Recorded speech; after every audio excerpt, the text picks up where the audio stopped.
Title: Transmission 76.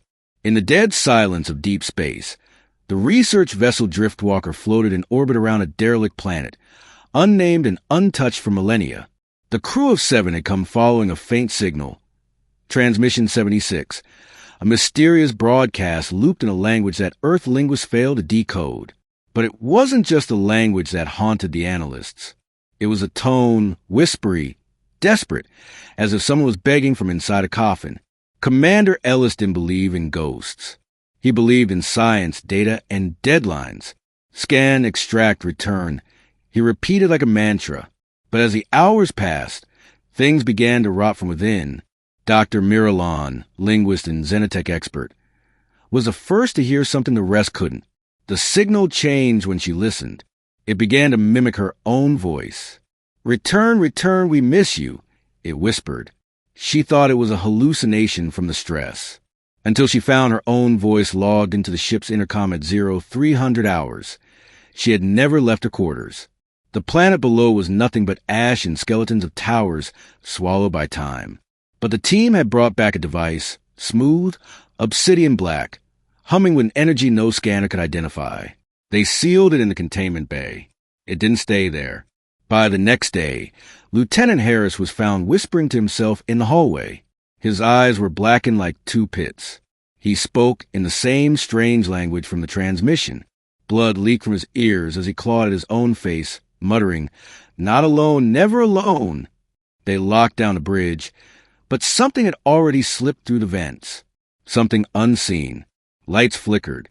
Footsteps echoed in empty corridors. Crew members saw glimpses, familiar faces staring at them from the dark. Dead relatives. Childhood friends. Some saw themselves, older, deformed, crying. Dr. Lon cracked part of the transmission. It wasn't a message. It was a trap, a synthetic distress call, designed to lure intelligence. A lure from a race long extinct, or worse, transformed into whatever now moved unseen aboard the Driftwalker. The device was no relic. It was a seed, a living algorithm, a parasitic intelligence that spread like a virus across thought itself. It didn't infect systems.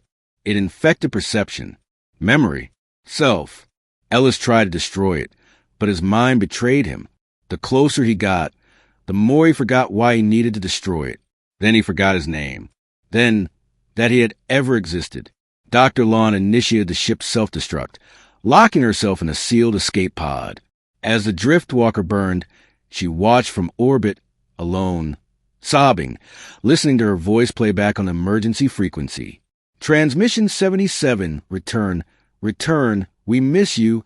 The signal continued, stronger now, echoing through space, waiting for the next ship.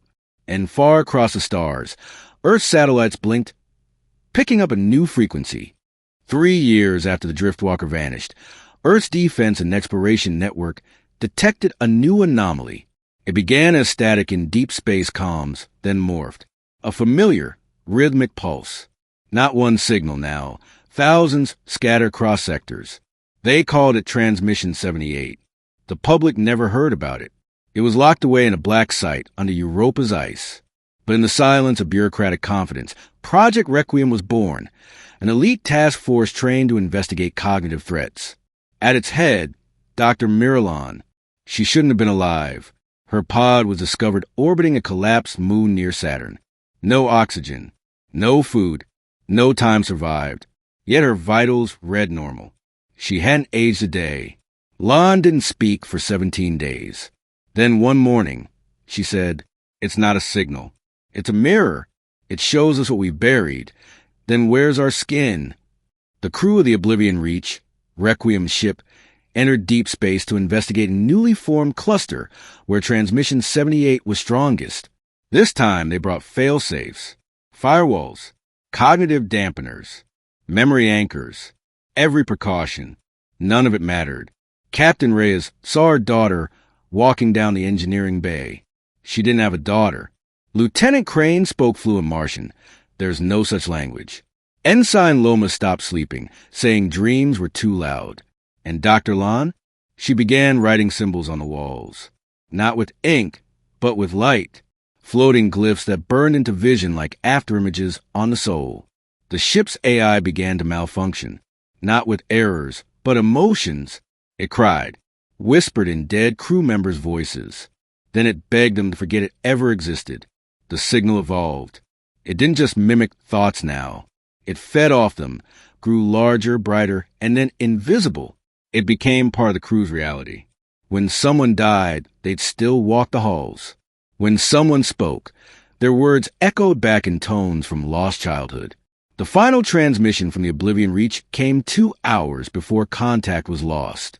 Dr. Land's voice, calm but distant. They were not evil. They were desperate.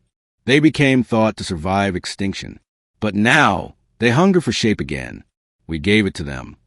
Then silence. But the story didn't end there. Earth's moon began transmitting a faint hum never heard before. Cities started experiencing shared hallucinations. Entire towns woke up speaking the same forgotten tongue. Memory anomalies. Mass disappearances. People remembering lives they never lived. The signal wasn't in space anymore. It was inside. Transmission 78 had completed its journey. It had returned home.